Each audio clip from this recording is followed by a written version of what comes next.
really.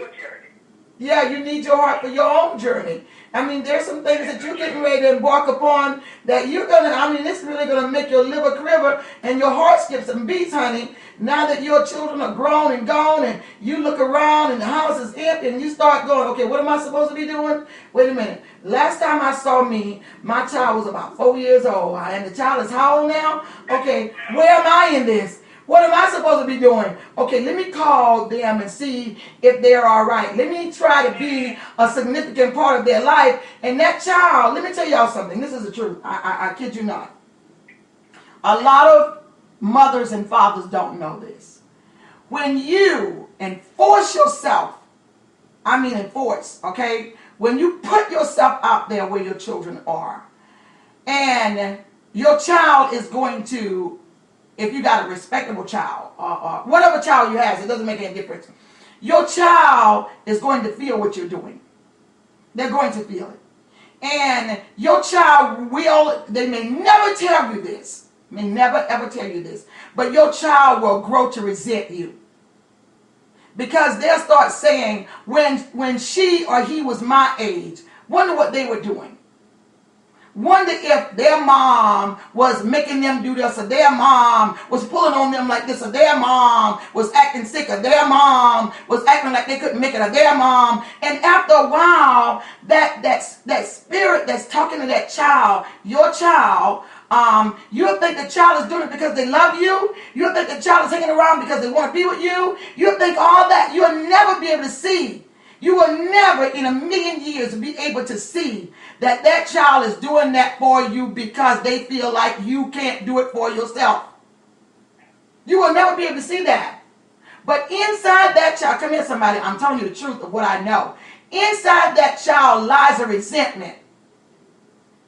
And that child may say, no, that's a lie. No, don't listen, that's a lie. That I love my mama. I would never feel like that about my mama. Of course that's what that child is going to say, because that's your child. But you as a grown person need to know, I am not going to continue to do that. I wouldn't want nobody to do it to me.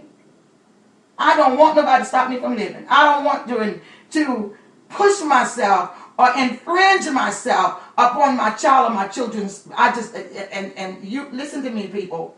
You got to know that this will happen. The same way you are an adult and your child keeps pushing themselves on you. Mom, can I get that? Mom, daddy, mom, daddy. After a while, you'll be like, girl, what's wrong with you, child? Go do something. Go find something to do with you. Go. So if you can feel that in you as a mother, and if you're doing that to some of your children, can you imagine what your children are feeling like right about right now? Because you're doing that to them, and they can't say anything to you, and they won't say anything to you, because they feel like if they do, you're not going to be able to make it, or you won't be able to make it to the next level. If they tell you the truth, you're not going to be able to do it. You'll probably break apart. That's the way they're feeling. They'll probably break apart, or get depressed, or fall back in that dark place, or whatever the case may be. So I can't tell mama that, or I can't tell mom and dad that, or I can't say anything about it, or I can't tell my friends how I really feel about what I'm going through, because they'll think that I don't love my mother, I don't love my father, I don't love my family, and really I do, but I just want to break away. So find you on your journey. Find out who you are on your own journey, and stop attaching yourself to other people's journey. And I'm not just talking about children, hello. I'm talking about anybody that you are attaching yourself to on their journey, because you feel like, I don't want to feel lonely, I don't want to feel empty, I don't want to feel, I just don't want to feel like I'm rejected, I don't have the strength to move on. Because that's how you feel. Then people are carrying you that really don't want to carry you, but they're carrying you because that is how you're portraying yourself to be. Anybody got any questions about that or want to talk about that at all? Would you call that codependent? Yeah, somewhat. But then, let me say this to you, Giver of Life. A lot of us that are doing that know what we're doing. We know what we're doing, and we can change it at any given time. We just won't.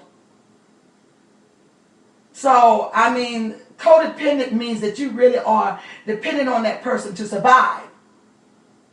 a lot of us are not dependent on a person to survive. We are doing it out of pure fear. Just fearful of what we're going to face. Fearful of our life alone. Fearful of making those decisions that we must make for our lives. And because we don't want to accept the change, then we will grip onto others to keep from making the change. And not only are you hindering the people or the persons or our children from making their life changes, but you are corrupting what they need to do in their lives, and they can't go forward and they can't move because of your decisions of I just can't do it right now. You just gotta stick with me until I can do it. Just stick around. And so now everybody's late with their life. Everybody's late with the game because you decided that you're fearful of what you have to do to be you. I've been your mama all my life, and I'm going to be your mama till I die. And what does that say to me, though, as your child? What do you want me to do with that, though? What do you want me to do with that? Do y'all hear how that sounds? Yeah.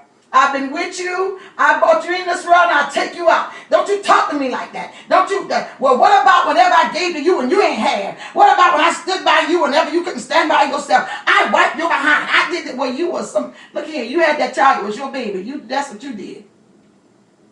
That's what you did, though. So to take that and to inflict that upon your children, or to inflict that, well, you know how long we've been married and you're going to still treat me like this? The devil is a lie. What does that say to that husband or that wife?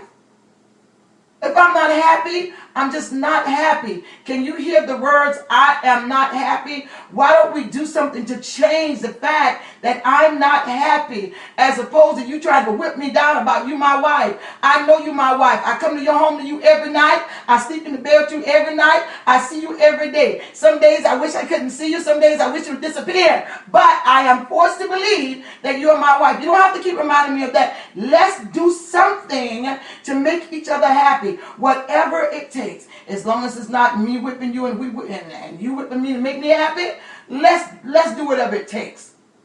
But a lot of us try our best to remind each other who I am. And I'm going to tell you something, people. I don't need you to remind me who you are. I already know. And I don't need you to remind me what you've done for me. I was doing it when I did it. I was doing that when I did it. So I don't need you to remind me of what I did. Let's go into what we can do to make each other happy. Now, if you're not a married person, let me go over here. You need to go into you to find out what you can do to make you happy.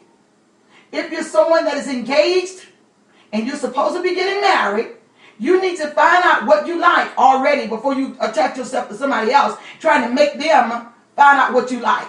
How barbaric is that? Well, you tell me what I like. I'm getting ready to marry you. Are you crazy? Well, if you don't know what I like, then why are you marrying me? Okay, so you walked. For real, though. For real. You walked.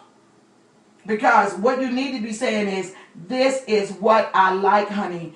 This is what it's going to take for me to be happy. And I'm bringing it to the table so you'll know these are the things that I like. And if you do it wrong, I'm not telling you I won't adjust or I won't change if change is necessary. But this is what I'm coming to you with. And then let him give you the same type letter or the same type piece of paper stating this is what I like. What do you see on here that you like? And check it off. Oh, I like this that you like. Oh, yeah, I'm the same way. Oh, yeah, I like that too. Oh, no, I don't think I want to do that. Let's talk about this right here, because this is something I've never done. I'm not telling you I won't do it, but it's something I've never done. So this is something we need to talk about, and put the word talk by. Talk, conversation, right there. On that right there that you've never done, and you don't know if you're going to be able to do it, put the word conversation. We, me, you, conversate. Let's talk about this. Don't say, I don't know, you got that on me. Well, I ain't never do that. I'm going to skip over that. The devil is, I ain't doing that right. I ain't saying nothing to him because I don't want him to get upset and try to act like I don't want to do, but I ain't doing it, though. What kind of crazy stuff is that? The thing you need to remember is that both of you are grown people. Grown. And if I cannot talk with you now, I may not be able to talk with you later. Okay? Remember that in your marriage, if you're engaged, if you're single, and you're looking at yourself in the mirror and you see things you don't like about you, 9 times out of 10, the persons that you're hanging around don't like it either. And that's the truth. They may look at you and say, oh, girl, you okay. Don't say that about yourself. You're beautiful. But if you look in the mirror and you're looking at you and you don't like what you see, you need to change that. And don't wait for nobody to look at you and you looking all bad and got sleepy bags under your eyes and your head need come. You look at somebody about, girl, do I look tired? And somebody look at you and say, no, girl, you looking good. You need to look at that person and say, you know what, you're a double-tongued liar.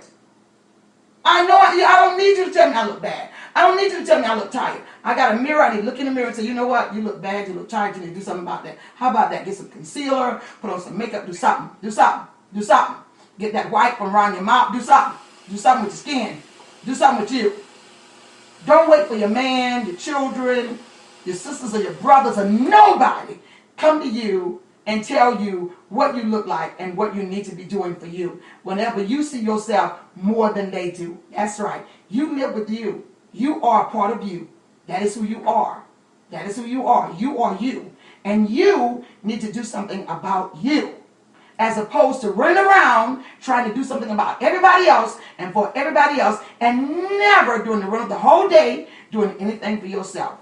Think about that. Think about that. Women and men. Ladies and gentlemen, think about that. What have I done for me today? What have I done to position my mind or reposition my mind to get me to where I need to be, to the next level? I need to be elevated up out of this place that I'm in. And if you're a person, you're saying, no, I don't, I'm good where I am, then all you got to do is start looking at yourself and perfecting the places that you see that is not the way you like it. And if you're around somebody and it's a significant other or it's your husband or you know what's going on these days, ladies and gentlemen, that we have 2 women and we have 2 men, and if that's the way you want to be, then that is totally up to you. But what you need to do is look at yourself before she look at you, or look at yourself before he look at you, and get yourself together, because there's nothing worse than having somebody in your life, whether it's a friend of yours, a husband, a significant other, whatever.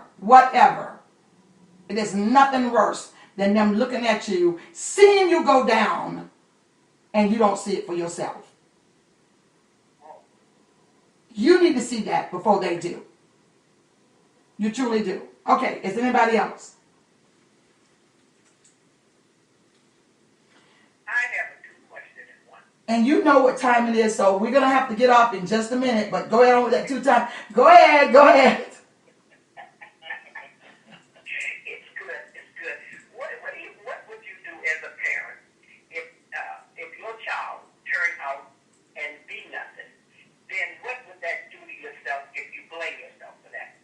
Well, as a mother, a good mother, let me say this, as a good mother, your child can never turn out to be nothing, you know, as a good mother. Your child will always be something in somebody. Now, for those of us that are looking at our children and we know that they can be more than what they are, I think that you need to, again, say to yourself, consider yourself, and say to you, was I all that I could be for my child? Was I all that I could be for my child? Now, in that, some of us, we go guilty. We start playing guilt games with ourselves. And, well, I should have did this, and I should have did that. And I shouldn't have done it like that. Maybe I should have did it the other way. Well, you can only do it the way you know.